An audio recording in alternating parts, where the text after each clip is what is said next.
अरे देख जरा संभल कर, कहीं मेरी खोपड़ी ना फूट जाए। वही तो फोड़नी है। जब भी बाहर जाओ लड़कियों को ऐसे देखते हैं जैसे आज से पहले लड़की कभी देखी ही नहीं। कल ही पड़ोसन सुमित्रा भी कह रही थी कि भाई साहब तो अभी भी ऐसे तैयार होकर घूमते हैं जैसे कि कोई 30 साल के जवान लड़के हो। हाँ तो उसके पति को देखा है कैसा बूढ़ा हो गया है। अरे तुम्हारा पति जवान है इसलिए मोहल्ले के सब बूढ़े मुझे देखकर जलते हैं। और पता है आज भी बाजार अकेले जाऊं ना तो लड़कियां मुड़ मुड़ के मुझे देखती हैं। हाँ, जैसे कि सलमान खान हो ना कहीं के। और क्या, मेरे बड़े पापा सचमुच में दिखते तो आज भी सलमान खान है, एकदम हैंडसम हंक। बिल्कुल सही कहा। लेकिन तुझे कितनी बार कहा है कि मुझे बड़े पापा मत बुला कर। माना कि मेरा छोटा भाई रामदीन और उसकी पत्नी बचपन में ही तुझे छोड़कर चले गए थे, तब से हमने तुझे अपनी औलाद की तरह ही पाला है, इसलिए तू मुझे बाऊजी ही बुला कर, समझा? हाँ बेटा, बिल्कुल ठीक कहा। लेकिन इसका मतलब ये नहीं कि मैं सारा गुस्सा भूल गई। आज तो आपको मुझसे कोई नहीं बचा सकता। गुस्से में वो जोर से पतीला उठाकर फेंकती है जो कि उनके घर आ रही उनकी पड़ोसन सुमित्रा के सर पर लगता है। हाय, मर गई रे, मर गई। हे राम, ये क्या हो गया? अच्छा हुआ, ये इसी के लायक है। अरे तुम जल्दी से जाकर डॉक्टर को फोन करो। वो जल्दी से पास के डॉक्टर को फोन करते हैं। ये तो तुम लोगों का रोज का हो गया है। रुको मैं अभी आता हूँ। डॉक्टर आकाश सुमित्रा की पट्टी करता है। अरे भाई थोड़ा तो ध्यान रखो, ऐसे किसी को ज्यादा चोट लगी ना तो वो बेचारा तो परलोक ही निकल जाएगा। ये कहकर डॉक्टर वहां से चला जाता है। एक रोज मोहनलाल अपने एक दोस्त के साथ उसके गांव किसी शादी में जाता है। फिर 2 दिन बाद जब वो वापस लौटता है तब निर्मला देवी सुबह की पूजा कर चुकी थी कि तभी दरवाजे की घंटी बजी।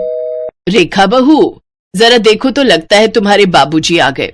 बोल रहे थे कल गांव से आ जाऊंगा। जी माँ जी, खोलती हूँ। रेखा ने जैसे ही दरवाजा खोला वो दंग रह गई। मोहनलाल के साथ एक 16-17 साल की लड़की थी जिसने गले में जयमाला पहनी हुई थी और मांग में सिंदूर लगाया हुआ था। बहू, अपनी नई सास का गृह प्रवेश नहीं करोगी? ये क्या कह रहे हैं बाबूजी, नई सास? हाँ, मैंने मनोरमा से शादी कर ली है। क्या शादी? ये सब क्या है बाबूजी, मैं कुछ समझ नहीं पा रही हूँ। क्या हुआ रेखा बहू, कौन है ये? आपके साथ कौन है? मेरी पत्नी है मनोरमा।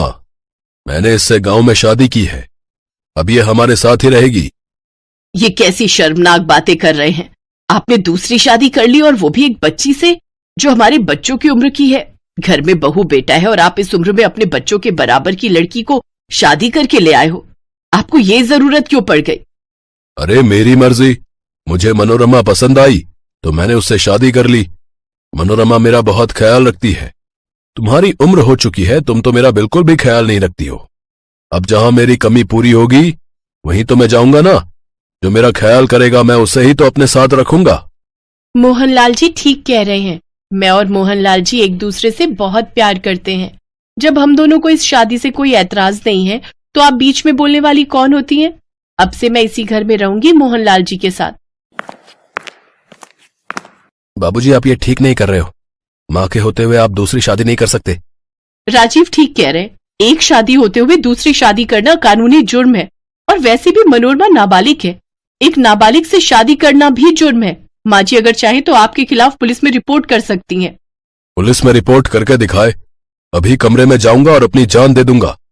बोलो निर्मला, क्या तुम यही चाहती हो कि मैं अपनी जान दे दूं? मैं अपनी खुशी ना देखूं? रेखा बहू, राजीव बेटा जो होना था हो गया।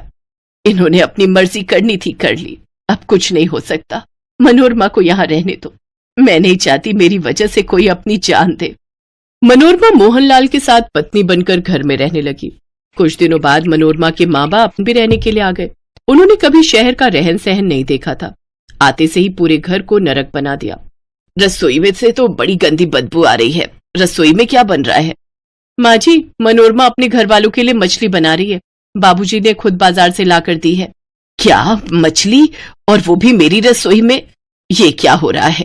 तुम्हारे बाबूजी तो इन चीजों को हाथ भी नहीं लगाते थे। आज वो अपने हाथों से मछली खरीद कर ला रहे हैं। पता नहीं इनके ऊपर इस लड़की ने क्या जादू कर दिया है। ये तो अपनी उम्र के साथ साथ अपने संस्कार भी भूलते जा रहे हैं। माँ जी, मैंने आपको पहले ही कहा है, अगर बाबूजी को ठीक करना है, सही रास्ते पर लाना है, तो आपको पुलिस में कंप्लेंट कर देनी चाहिए, पर आप मेरी मानते ही नहीं हो। नहीं बहू, मैं नहीं चाहती कि पुलिस तक ये बात पहुंचे। हमारी बहुत बदनामी होगी। जो चल रहा है चलने दो। मुझ में अब हिम्मत नहीं ये सब लड़ाइयां करने की। रेखा की सास निर्मला देवी उस दिन बहुत रोई, पर समाज के डर से वो कुछ नहीं बोली। ऐसे ही उन्हें कुछ दिन रहते हुए हो गए। रेखा, मैं कब से बोल रहा हूँ, मुझे एक कप चाय बना दो। क्या हुआ? रसोई में दूध नहीं है। सुबह मंगवाया था, मनोरमा के घर वालों ने सारा दूध खत्म कर दिया। मैं बाबूजी से अभी बात करता हूँ। राजीव गुस्से में अपने पिता के पास जाता है। बाबूजी, मनोरमा की ये क्या तमीज है? सुबह इतना दूध आया है, सारा दूध खत्म कर दिया। एक कप चाय के लिए भी दूध नहीं है। अब आप कुछ बोलते क्यों नहीं हो? देखा आपने अपनी माँ से ये किस तरह से बात कर रहा है। मुझे मनोरमा कहकर बुला रहा है और ऊपर से ये भी बोल रहा है कि मैं और मेरे परिवार वालों ने दूध सारा खत्म कर दिया। सुनो, मैं एक दिन भी यहाँ नहीं रहूंगी। मैं अपने माता पिता के साथ जा रही हूँ। नहीं मनोरमा, तुम कहीं नहीं जाओगी।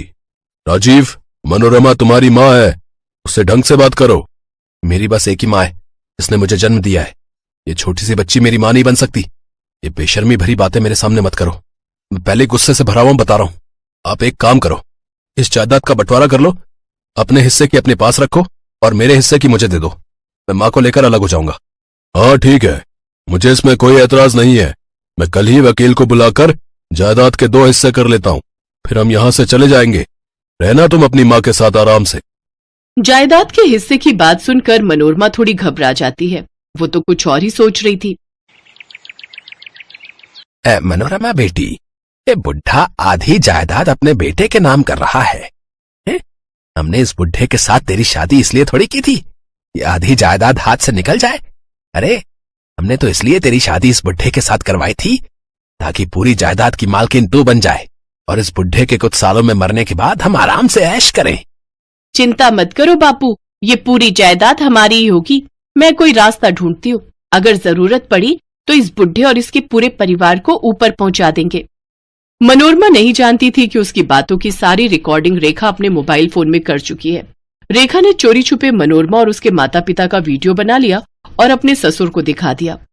देखा बाबूजी, जिस लड़की को अपना समझकर शादी करके लाए हो, वो आपकी पीठ पीछे आपको ही ऊपर पहुंचाने का प्लान कर रही है।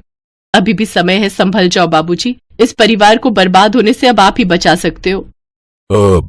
तुम ठीक कह रही हो बहू, मुझसे बहुत बड़ी भूल हो गई। मैं इस मनोरमा के प्रेम जाल में फंस गया।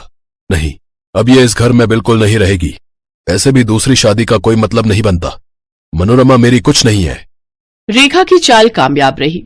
उसके ससुर को अक्ल आ गई और उसने मनोरमा को उसके परिवार के साथ धक्के देकर बाहर निकाल दिया। मोहनलाल की आंखों पर से मनोरमा के झूठे प्यार और धोखे का पर्दा उठ गया। आज निर्मला देवी के जीवन में फिर से सुख शांति आई थी, तो वो अपनी बहू रेखा की वजह से। रेखा ने अपनी समझदारी से अपने सास ससुर के रिश्ते और अपने घर को बिखरने से बचा लिया। उम्मीद है कि आपको हमारी ये कहानी पसंद आई होगी। कृपया हमारे चैनल को सब्सक्राइब करें और सभी अपडेट्स के लिए बेल आइकन जरूर क्लिक करें। और हाँ, वीडियो लाइक और शेयर करना मत भूलिएगा। Bye bye.